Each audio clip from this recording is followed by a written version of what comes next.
In The Adventure of the Abbey Grange, Sherlock Holmes and Dr. Watson are called to a country house after a brutal murder. What seems like a straightforward case of robbery quickly turns into something more complicated, as Holmes senses that something isn't adding up with the story they're being told. As he digs deeper, Holmes uncovers hidden motives, leading to surprising revelations about what really happened that night. It's one of those cases where the line between justice and the law gets a bit blurry. You can expect Holmes to showcase his usual genius in solving a mystery with a twist you won't see coming. Adventure 12. The Adventure of the Abbey Grange. It was on a bitterly cold and frosty morning towards the end of the winter of '97 that I was awakened by a tugging at my shoulder. It was Holmes. The candle in his hand shone upon his eager, stooping face, and told me at a glance that something was amiss. "Come, Watson, come," he cried. "The game is afoot. Not a word. Into your clothes and come." 10 minutes later we were both in a cab and rattling through the silent streets on our way to Charing Cross Station. The first faint winter's dawn was beginning to appear, and we could dimly see the occasional figure of an early workman as he passed us, blurred and indistinct in the opalescent London reek. Holmes nestled in silence into his heavy coat, and I was glad to do the same, for the air was most bitter, and neither of us had broken our fast. It was not until we had consumed some hot tea at the station and taken our places in the Kentish train that we were sufficiently thawed, he to speak and I to listen. Holmes drew a note from his pocket and read aloud. "Abbey Grange, Marsham, Kent, 3:30 a.m. My dear Mr. Holmes, I shall be very glad of your immediate assistance in what promises to be a most remarkable case. It is something quite in your line. Except for releasing the lady, I will see that everything is kept exactly as I have found it. But I beg you not to lose an instant, as it is difficult to leave Sir Eustace here. Yours faithfully, Stanley Hopkins." "Hopkins has called me in 7 times, and on each occasion his summons has been entirely justified," said Holmes. "I fancy that every one of his cases has found its way into your collection, and I must admit, Watson, that you have some power of selection which atones for much of which I deplore in your narratives. Your fatal habit of looking at everything from the point of view of a story instead of as a scientific exercise has ruined what might have been an instructive and even classical series of demonstrations. You slur over work of the utmost finesse and delicacy in order to dwell upon sensational details which may excite, but cannot possibly instruct the reader." "Why do you not write them yourself?" I said with some bitterness. "I will, my dear Watson, I will. At present I am, as you know, fairly busy, but I propose to devote my declining years to the composition of a textbook which shall focus the whole art of detection into one volume. Our present research appears to be a case of murder." "You think this Sir Eustace is dead, then?" "I should say so. Hopkins's writing shows considerable agitation, and he is not an emotional man. Yes, I gather there has been some violence, and that the body is left for our inspection. A mere suicide would not have caused him to send for me. As to the release of the lady, it would appear that she has been locked in her room during the tragedy. We are moving in high life, Watson. Crackling paper, E.B., monogram, coat of arms, picturesque address. I think that friend Hopkins will live up to his reputation, and that we shall have an interesting morning. The crime was committed before 12 last night." "How can you possibly tell?" "By an inspection of the trains, and by reckoning the time. The local police had to be called in. They had to communicate with Scotland Yard. Hopkins had to go out, and he in turn had to send for me. All that makes a fair night's work. Well, here we are at Chislehurst Station, and we shall soon set our doubts at rest." A drive of a couple of miles through narrow country lanes brought us to a park gate, which was opened for us by an old lodge-keeper, whose haggard face bore the reflection of some great disaster. The avenue ran through a noble park, between lines of ancient elms, and ended in a low, widespread house, pillared in front after the fashion of Palladio. The central part was evidently of a great age, and shrouded in ivy, but the large windows showed that modern changes had been carried out, and one wing of the house appeared to be entirely new. The youthful figure and alert, eager face of Inspector Stanley Hopkins confronted us in the open doorway. "I'm very glad you've come, Mr. Holmes, and you too, Dr. Watson. But indeed, if I'd my time over again, I should not have troubled you, for since the lady's come to herself, she has given so clear an account of the affair that there's not much left for us to do. You remember that Lewisham gang of burglars?" "What, the 3 Randalls?" "Exactly, the father and 2 sons. It's their work, I've no doubt of it. They did a job at Sydenham a fortnight ago, and were seen and described. Rather cool to do another so soon and so near. But it is they, beyond all doubt. It's a hanging matter this time." "Sir Eustace is dead, then?" "Yes, his head was knocked in with his own poker." "Sir Eustace Brackenstall, the driver tells me." "Exactly. One of the richest men in Kent. Lady Brackenstall is in the morning room. Poor lady, she has had a most dreadful experience. She seemed half dead when I first saw her. I think you'd best see her and hear her account of the facts. Then we'll examine the dining room together."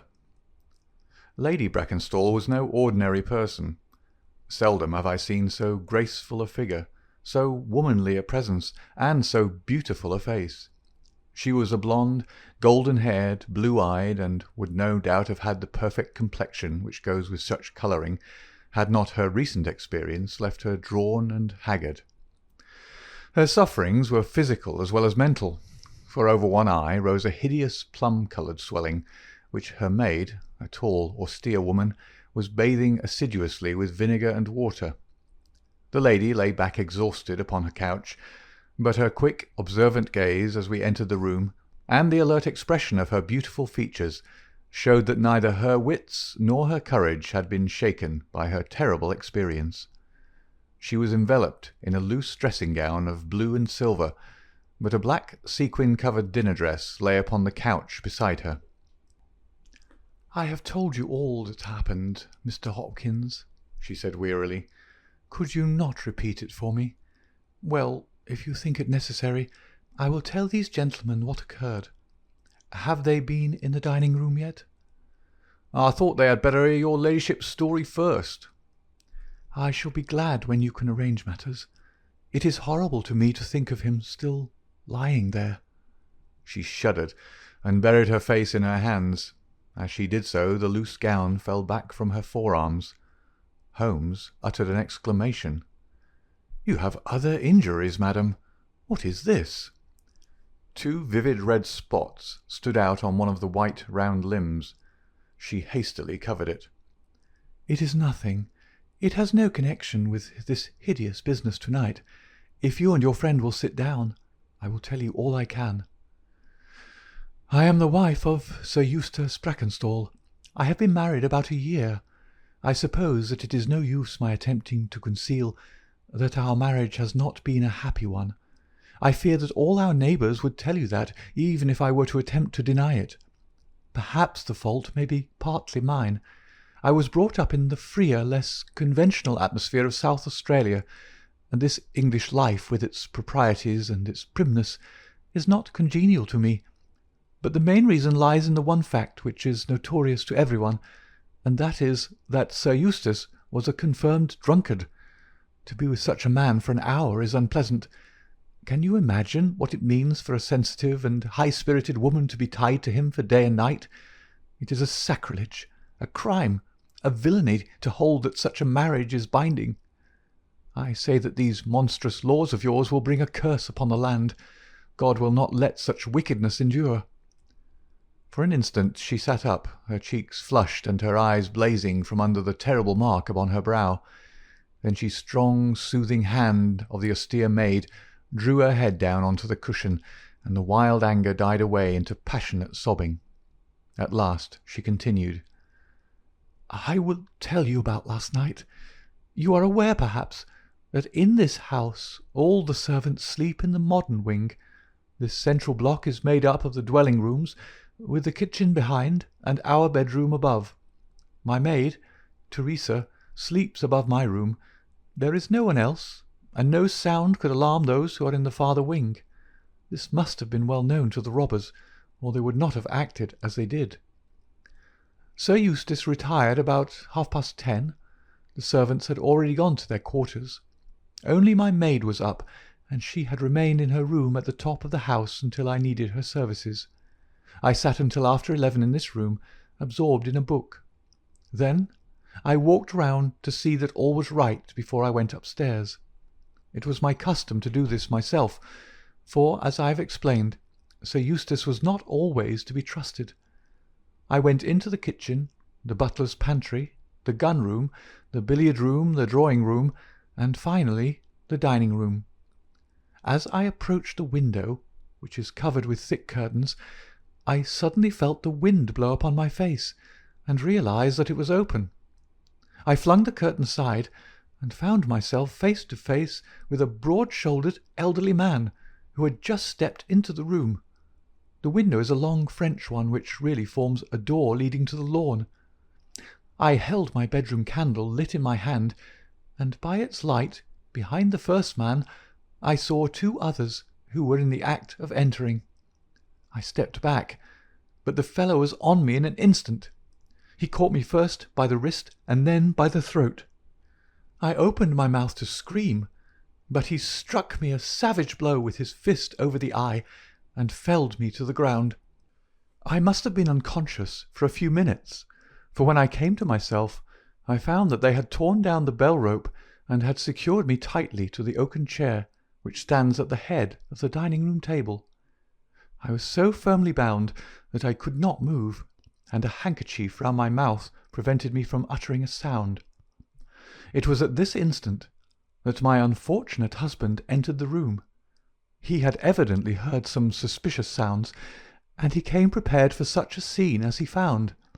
He was dressed in nightshirt and trousers, with his favourite blackthorn cudgel in his hand.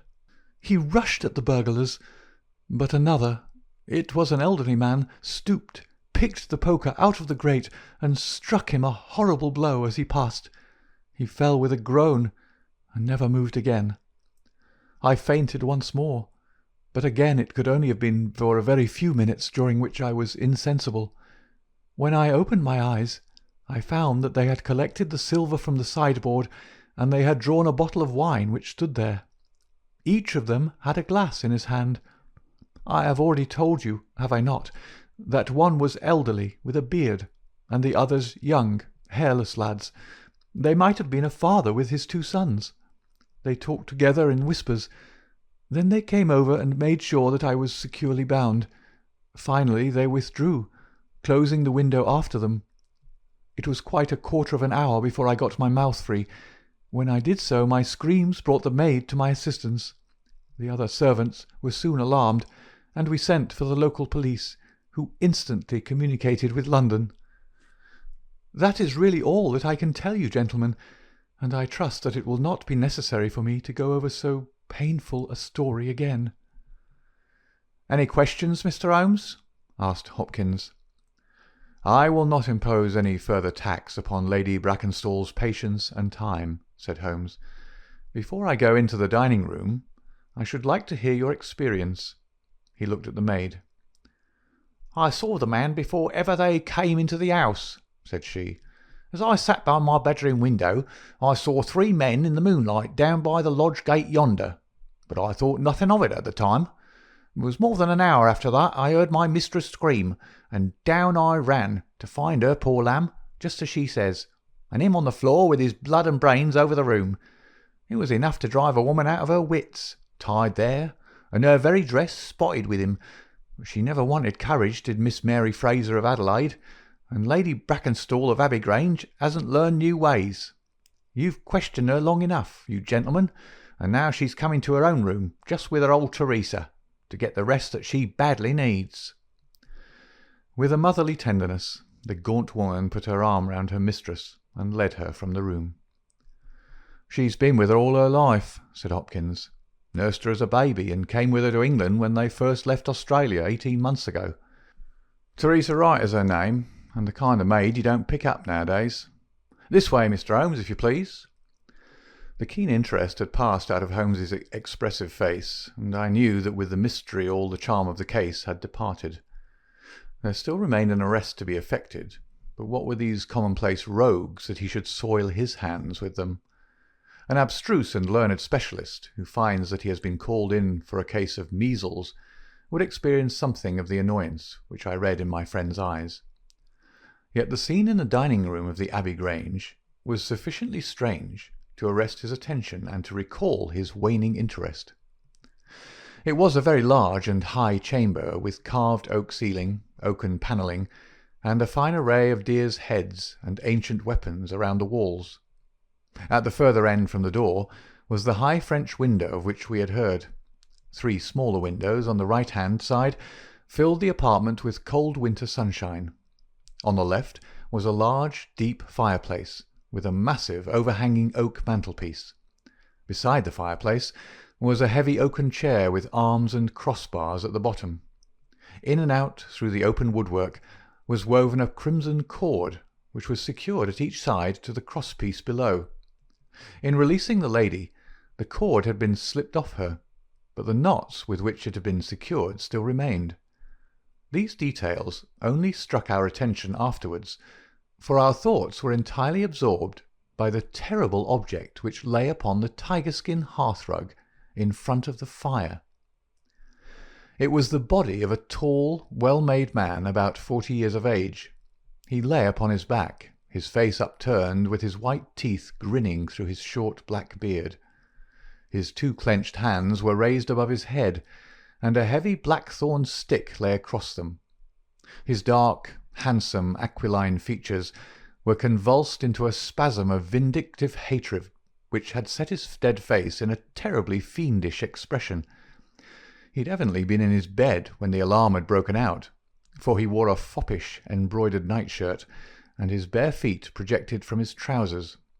His head was horribly injured, and the whole room bore witness to the savage ferocity of the blow which had struck him down. Beside him lay the heavy poker, bent into a curve by the concussion. Holmes examined both it and the indescribable wreck which it had wrought. "He must be a powerful man, this elder Randall," he remarked. "Yes," said Hopkins. "I have some record of the fellow, and he's a rough customer." "You should have no difficulty in getting him." "Not the slightest. We've been on the lookout for him, and there was some idea that he got away to America. Now that we know that the gang are here, I don't see how they can escape. We have the news at every seaport already, and a reward will be offered before evening. What beats me is how they could have done so mad a thing, knowing that the lady could describe them, and that we could not fail to recognise the description." "Exactly. One would have expected that they would silence Lady Brackenstall as well." "They may not have realised," I suggested, "that she'd recovered from her faint." "That is likely enough. If she seemed to be senseless, they would not take her life. What about this poor fellow, Hopkins? I seem to have heard some queer stories about him." "He was a good-hearted man when he was sober, but a perfect fiend when he was drunk, or rather when he was half-drunk, for he seldom really went the whole way. The devil seemed to be in him at such times, and he was capable of anything. From what I hear, in spite of all his wealth and his title, he very nearly came our way once or twice. There was a scandal about his drenching a dog with petroleum and setting it on fire, her ladyship's dog to make the matter worse, and that was only hushed up with difficulty. Then he threw a decanter at the maid, Teresa Wright. There was trouble about that. On the whole, and between ourselves, it would be a brighter house without him. What are you looking at now?" Holmes was down on his knees, examining with great attention the knots upon the red cord with which the lady had been secured. Then he carefully scrutinized the broken and frayed end where it had snapped off when the burglar had dragged it down. "When this was pulled down, the bell in the kitchen must have rung loudly," he remarked. "No one could hear it. The kitchen stands right at the back of the house." "How did the burglar know no one would hear it? How dared he pull at a bell rope in that reckless fashion?" "Exactly, Mr. Holmes, exactly. You put the very question which I've asked myself again and again. There can be no doubt that this fellow must have known the house and its habits. He must have perfectly understood that the servants would all be in bed at that comparatively early hour, and that no one could possibly hear a bell ring in the kitchen. Therefore, he must have been in close league with one of the servants. Surely that is evident. But there are 8 servants, and all of them good character. Other things being equal, said Holmes, one would expect the one at whose head the master threw a decanter, and yet that would involve treachery towards the mistress to whom the woman seems devoted. Well, well, the point is a minor one, and when you have Randall you will probably find no difficulty in securing his accomplice. The lady's story certainly seems to be corroborated, if it needed corroboration, by every detail which we see before us. He walked to the French window and threw it open. There are no signs here, but the ground is iron hard, and one would not expect them. I see that these candles in the mantelpiece have been lighted. Yes, it was by their light and that of the lady's bedroom candle that the burglars saw their way about. And what did they take? Well, they didn't take much, only 6 articles of plate off the sideboard. Lady Brackenstall thinks that they were themselves so disturbed by the death of Sir Eustace they didn't ransack the house as they would otherwise have done. No doubt that is true, and yet they drank some wine, I understand. To steady their nerves. Exactly. These 3 glasses upon the sideboard have been untouched, I suppose. Yes, and the bottle stands as they left it. Let us look at it. Hello? Hello? What is this? The 3 glasses were grouped together, all of them tinged with wine, and one of them containing some dregs of beeswing. The bottle stood near them, 2/3 full, and beside it lay a long, deeply stained cork. Its appearance and the dust upon the bottle showed that it was no common vintage which the murderers had enjoyed. A change had come over Holmes's manner. He had lost his listless expression, and again I saw an alert light of interest in his keen, deep-set eyes. He raised the cork and examined it minutely. "How did they draw it?" he asked. Hopkins pointed to a half-opened drawer. In it lay some table linen and a large corkscrew. "Did Lady Brackenstall say that screw was used?" "No. You remember that she was senseless at the moment when the bottle was opened." "Quite so. As a matter of fact, that screw was not used. This bottle was opened by a pocket screw, probably contained in a knife and not more than 1.5 inches long. If you'll examine the top of the cork, you will observe that the screw was driven in 3 times before the cork was extracted. It has never been transfixed. This long screw would have transfixed it and drawn it up with a single pull. When you catch this fellow, you will find that he has one of these multiplex knives in his possession." "Excellent," said Hopkins. "But these glasses do puzzle me, I confess. Lady Brackenstall actually saw the 3 men drinking, did she not?" "Yes, she was clear about that." "Then there is an end of it. What more is to be said? And yet you must admit that the 3 glasses are very remarkable, Hopkins." "What? You see nothing remarkable?" "Well, well, let it pass. Perhaps, when a man has special knowledge and special powers like my own, it rather encourages him to seek a complex explanation when a simpler one is at hand.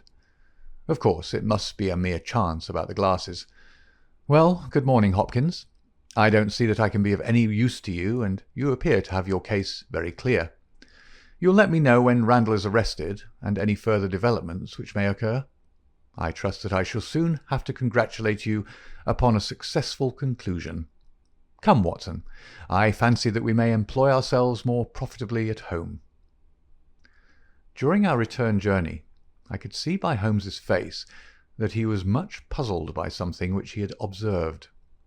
Every now and then, by an effort, he would throw off the impression and talk as if the matter were clear, but then his doubts would settle down upon him again, and his knitted brows and abstracted eyes would show that his thoughts had gone back once more to the great dining room of the Abbey Grange, in which this midnight tragedy had been enacted.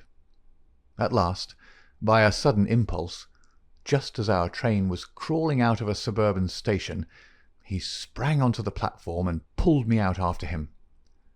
"Excuse me, my dear fellow," said he, as we watched the rear carriages of our train disappearing round a curve. "I am sorry to make you the victim of what may seem a mere whim, but on my life, Watson, I simply can't leave that case in this condition. Every instinct that I possess cries out against it. It's wrong. It's all wrong. I'll swear that it's wrong. And yet the lady's story was complete. The maid's corroboration was sufficient. The detail was fairly exact. What have I to put up against that? 3 wine-glasses. That is all. But if I had not taken things for granted, if I had examined everything with the case with which I should have shown had we approached the case de novo, and had no cut-and-dried story to warp my mind, should I not then have found something more definite to go upon? Of course I should. Sit down on this bench, Watson, until a train for Chislehurst arrives, and allow me to lay the evidence before you, imploring you in the first instance to dismiss from your mind the idea that anything which the maid or her mistress may have said must necessarily be true. The lady's charming personality must not be permitted to warp our judgment. Surely there are details in her story which, if we looked at in cold blood, would excite our suspicion. These burglars made a considerable haul at Sydenham a fortnight ago. Some account of them and of their appearance was in the papers, and would naturally occur to anyone who wished to invent a story in which imaginary robbers should play a part. As a matter of fact, burglars who have done a good stroke of business are, as a rule, only too glad to enjoy the proceeds in peace and quiet, without embarking on another perilous undertaking. Again, it is unusual for burglars to operate at so early an hour. It is unusual for burglars to strike a lady to prevent her screaming, since one would imagine that was the sure way to make her scream. It is unusual for them to commit murder when their numbers are sufficient to overpower one man. It is unusual for them to be content with a limited plunder when there was much more within their reach. And finally, I should say that it was very unusual for such men to leave a bottle half empty. How do all these unusuals strike you, Watson? Their cumulative effect is certainly considerable, and yet each of them is quite possible in itself. The most unusual thing of all, as it seems to me, is that the lady should be tied to the chair. Well, I am not so clear about that, Watson, for it is evident that they must either kill her or else secure her in such a way that she could not give immediate notice of their escape. But at any rate I have shown, have I not, that there is a certain element of improbability about the lady's story. And now, on the top of this, comes the incident of the wine-glasses. What about the wine-glasses? Can you see them in your mind's eye?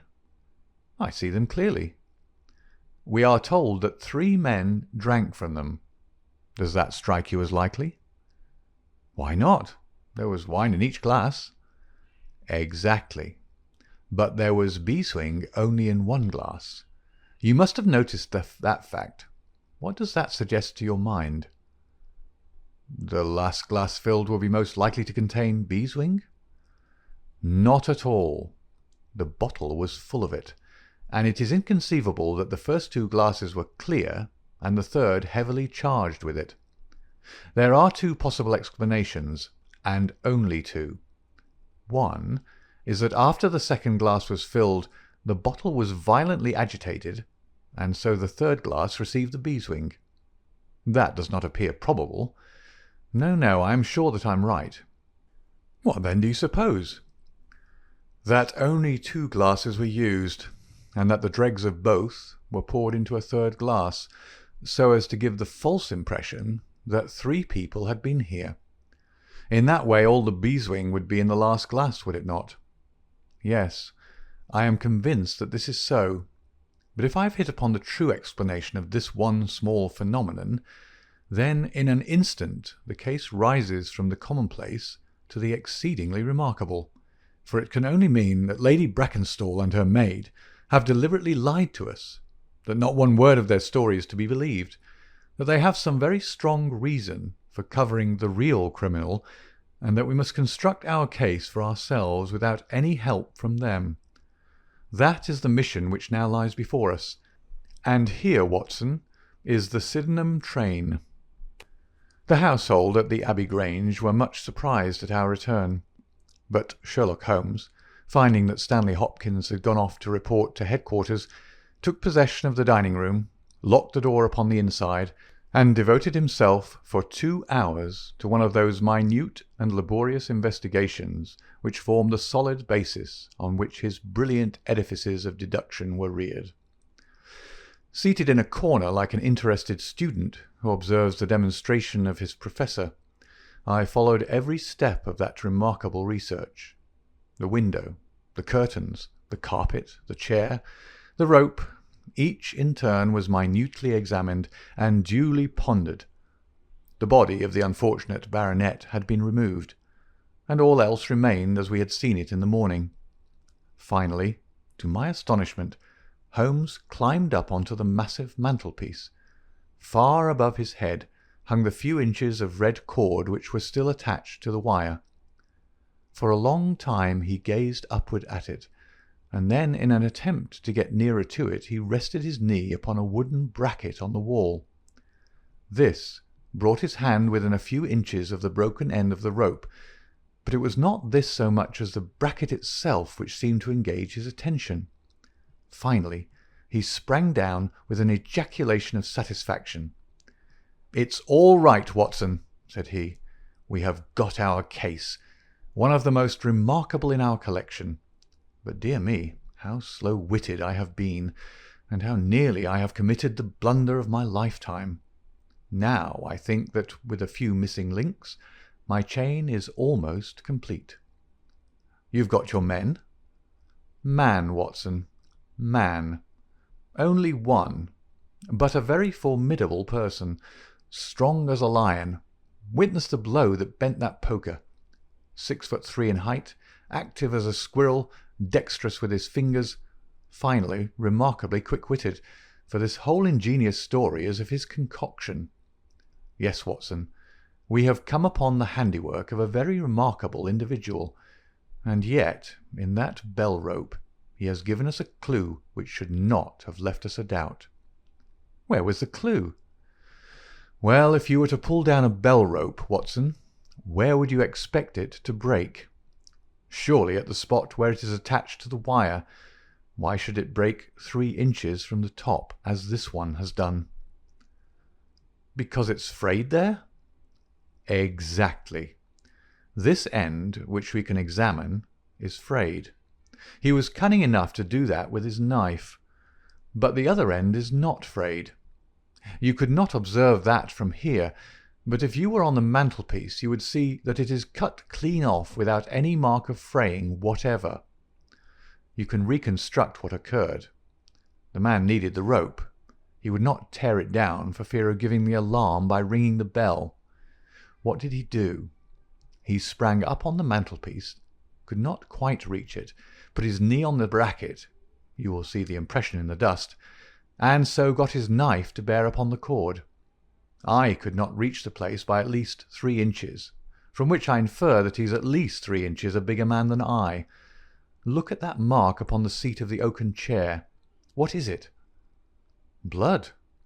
"Undoubtedly it is blood. This alone puts the lady's story out of court. If she was seated on the chair when the crime was done, how come the mark?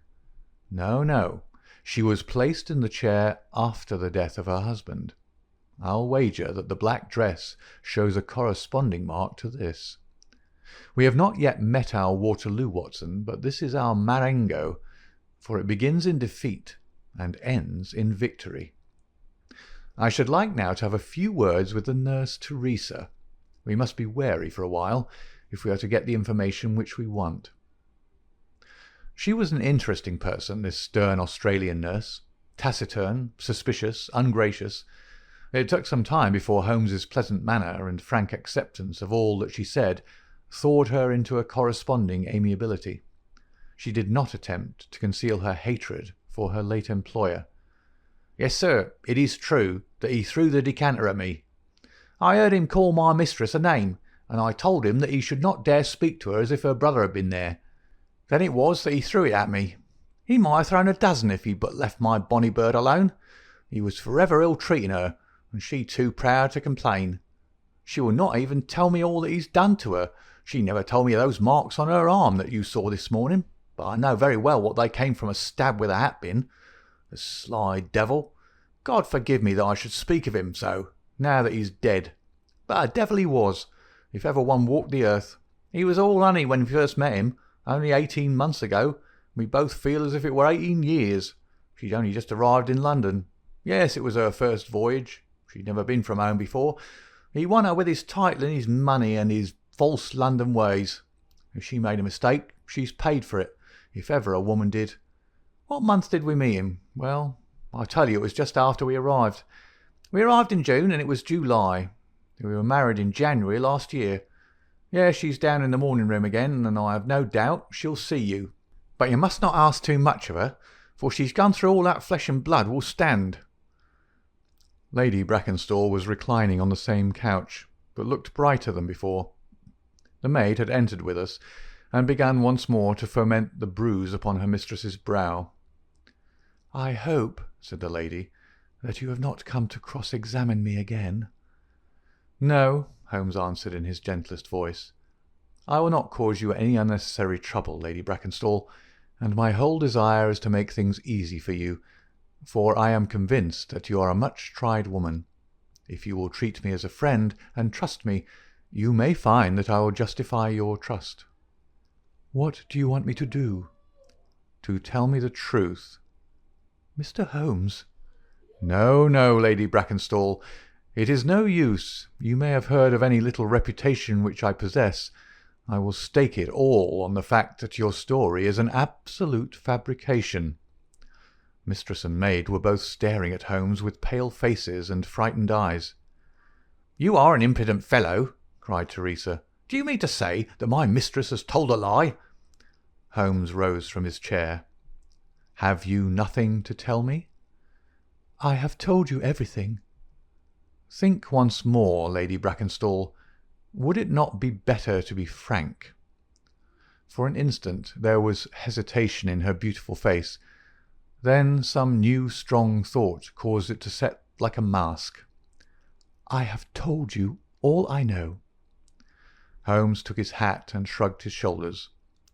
"I am very sorry," he said, and without another word we left the room and the house. There was a pond in the park, and to this my friend led the way. It was frozen over, but a single hole was left for the convenience of a solitary swan. Holmes gazed at it, and then passed on to the lodge gate. There he scribbled a short note for Stanley Hopkins, and left it with the lodge-keeper.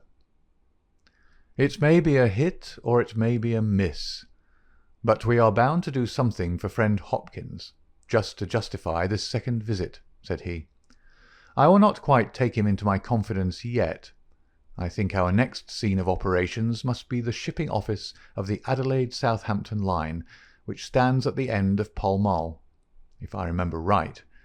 There is a second line of steamers which connect South Australia with England, but we will draw the larger cover first. Holmes's card sent in to the manager ensured instant attention, and he was not long in acquiring all the information he needed. In June of '95, only one of their line had reached a home port. It was the Rock of Gibraltar, their largest and best boat.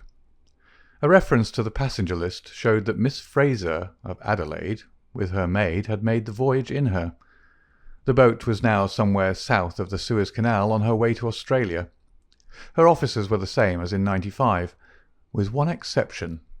The first officer, Mr. Jack Crocker, had been made a captain and was to take charge of their new ship, the Bass Rock, sailing in 2 days' time from Southampton. He lived at Sydenham, but he was likely to be in that morning for instructions if we cared to wait for him. No, Mr. Holmes had no desire to see him, but would be glad to know more about his record and character. His record was magnificent. There was not an officer in the fleet to touch him. As to his character, he was reliable on duty, but a wild, desperate fellow off the deck of his ship, hot-headed, excitable, but loyal, honest, and kind-hearted. That was the pith of the information with which Holmes left the office of the Adelaide Southampton Company. Thence he drove to Scotland Yard, but instead of entering, he sat in his cab with his brows drawn down, lost in profound thought. Finally, he drove round to the Charing Cross telegraph office, sent off a message, and then, at last, we made for Baker Street once more. "No, I couldn't do it, Watson," said he, as we re-entered our room. "Once that warrant was made out, nothing on earth would save him. Once or twice in my career I feel that I have done more real harm by my discovery of the criminal than ever he had done by his crime. I have learned caution now, and I had rather play tricks with the law of England than with my own conscience. Let us know a little more before we act." Before evening we had a visit from Inspector Stanley Hopkins. Things were not going very well with him. "I believe you are a wizard, Mr. Holmes. I really do sometimes think that you have powers that are not human. Now, how on earth could you know that the stolen silver was at the bottom of that pond?" "I didn't know." "But you told me to examine it." "You got it, then?" "Yeah, I got it." "I am very glad if I have helped you." "But you haven't helped me. You've made the affair more difficult. What sort of burglars are they who steal silver and then throw it in the nearest pond?" "It was certainly rather eccentric behaviour. I was merely going on the idea that if the silver had been taken by persons who did not want it, who merely took it for a blind, as it were, then they would naturally be anxious to get rid of it." "But why should such an idea cross your mind?" "Well, I thought it was possible, when they came out through the French window. There was the pond with one tempting little hole in the ice right in front of their noses. Could there be a better hiding-place?" "Ah, a hiding-place. That's better," cried Stanley Hopkins. Yeah, I see it all now. It was early. There were folk upon the roads. They were afraid of being seen with the silver, so they sank it in the pond, intending to return for it when the coast was clear." "Excellent, Mr. Holmes. That's better than your idea of a blind." "Quite so. You have got an admirable theory. I have no doubt that my own ideas were quite wild, but you must admit that they have ended in discovering the silver." "Yes, sir, yes. It was all your doing. But I've had a bad setback." "A setback?" "Yes, Mr. Holmes. The Randall gang were arrested in New York this morning." "Dear me, Hopkins, that is certainly rather against your theory that they committed a murder in Kent last night." "It is fatal, Mr. Holmes. Absolutely fatal. Still, there are other gangs of three besides the Randalls, or it may be some new gang of which the police have never heard." "Quite so. It is perfectly possible. What, are you off?" "Yes, Mr. Holmes. There's no rest for me until I've got to the bottom of the business. I suppose you have no hint to give me?" "I have given you one." "Which?" "Well, I suggested a blind." "But why, Mr. Holmes, why?" That's the question, of course. But I commend the idea to your mind.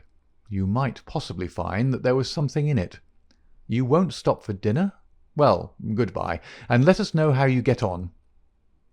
Dinner was over, and the table cleared before Holmes alluded to the matter again. He had lit his pipe, and held his slippered feet to the cheerful blaze of the fire. Suddenly he looked at his watch. "I expect developments, Watson." "When?" "Now. Within a few minutes. I dare say you thought I acted rather badly to Stanley Hopkins just now." "I trust your judgment." "A very sensible reply, Watson. You must look at it this way. What I know is unofficial. What he knows is official. I have the right to private judgment, but he has none. He must disclose all, or he is a traitor to his service.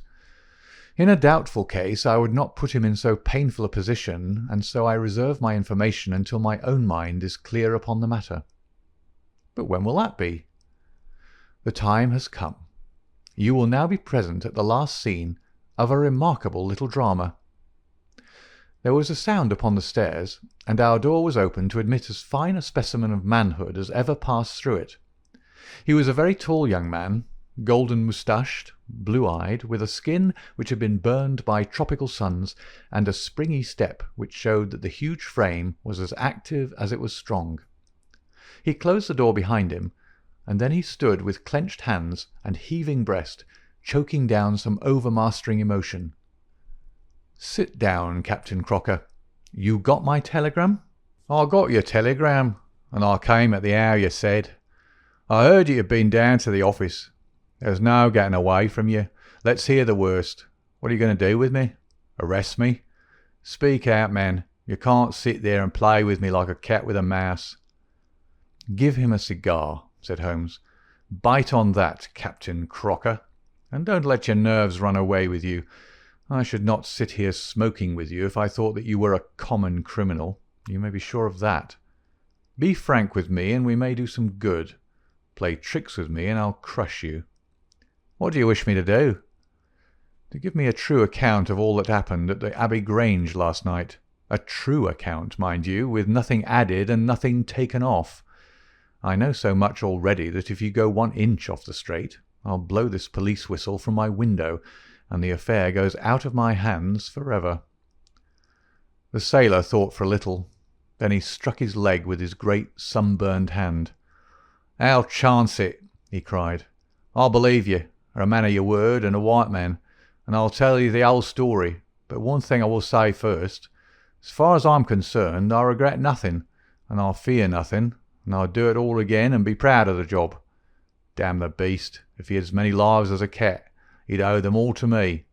But it's the lady Mary Fraser, for never will I call her by that accursed name, when I think of getting her into trouble. I who would give my life just to bring one smile to her dear face. It's that turns my soul into water, and yet, what less could I do? I'll tell you my story, gentlemen, and then I'll ask you, as man to man, what less could I do? I must go back a bit. You seem to know everything, so I expect that you know that I met her when she was a passenger and I was first officer of the Rock of Gibraltar. From the first day I met her, she was the only woman to me.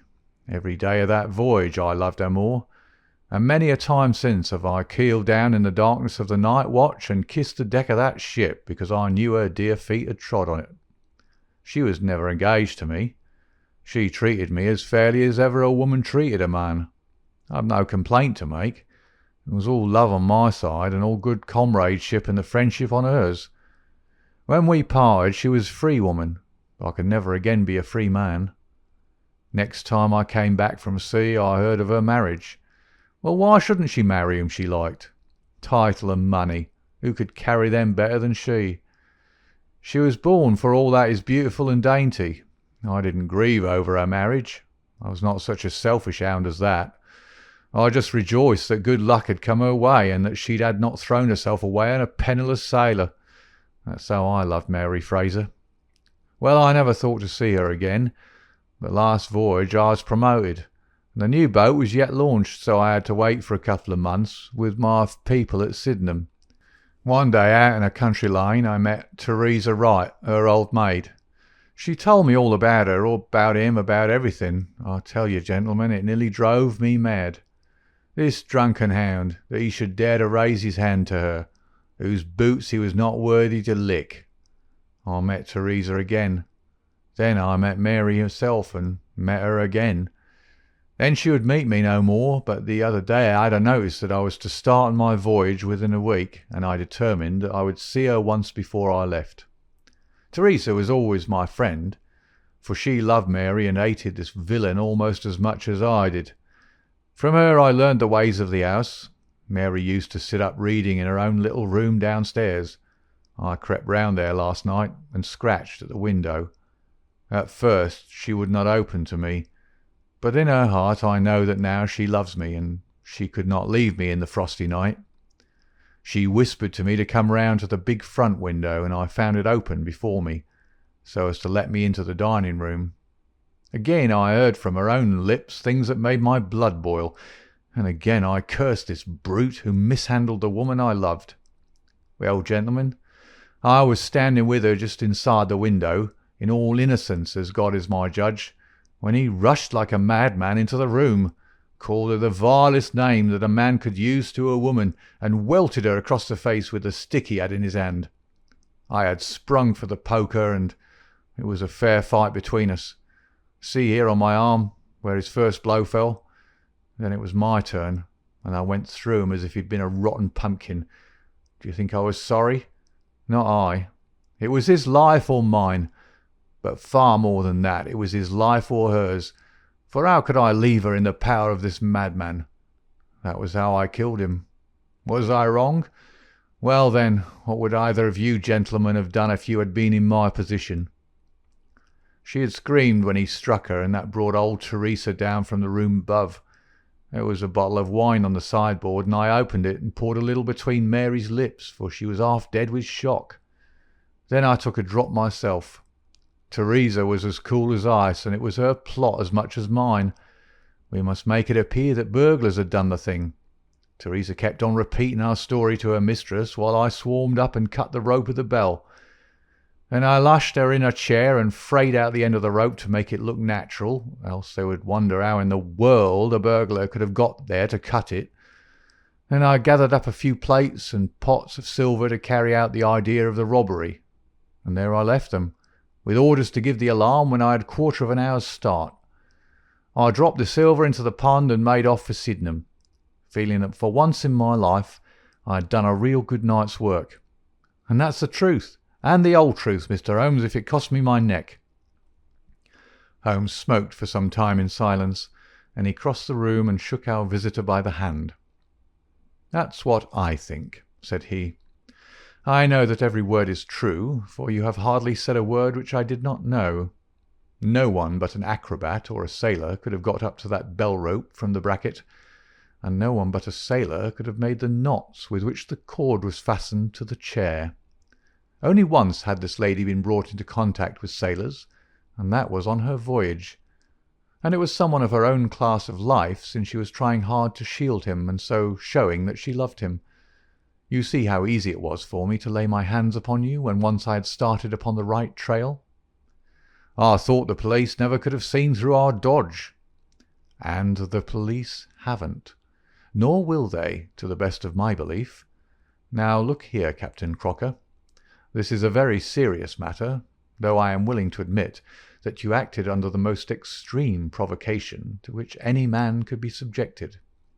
I am not sure that in defence of your own life your action will not be pronounced legitimate.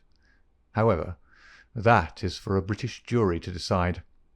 Meanwhile, I have so much sympathy for you that, if you choose to disappear in the next 24 hours, I will promise you that no one will hinder you. And then it will all come out?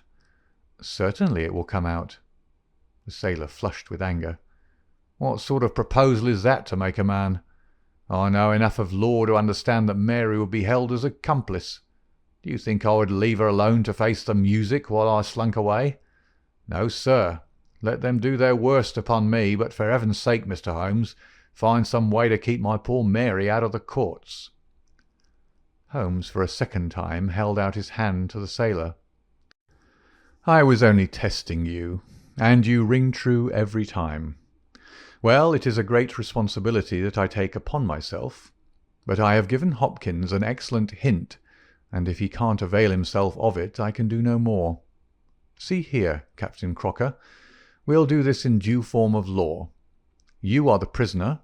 Watson, you are a British jury, and I never met a man who was more eminently fitted to represent one. I am the judge. Now, gentlemen of the jury, you have heard the evidence. Do you find the prisoner guilty or not guilty? Not guilty, my lord, said I. Vox populi, vox Dei. You are acquitted, Captain Crocker. So long as the law does not find some other victim, you are safe from me.